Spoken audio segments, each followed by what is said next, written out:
Hello everyone, I am Anusha. Today you can see my scorecard of IBPS Clerk Prelims.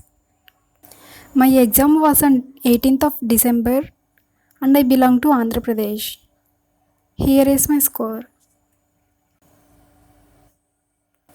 In English 16.25, in Quant 25, in Reasoning 28.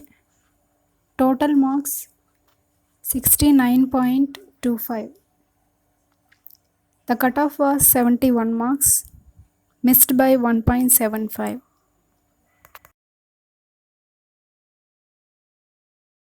If you have cleared the prelims, prepare well for the mains exam. All the best to each one of you.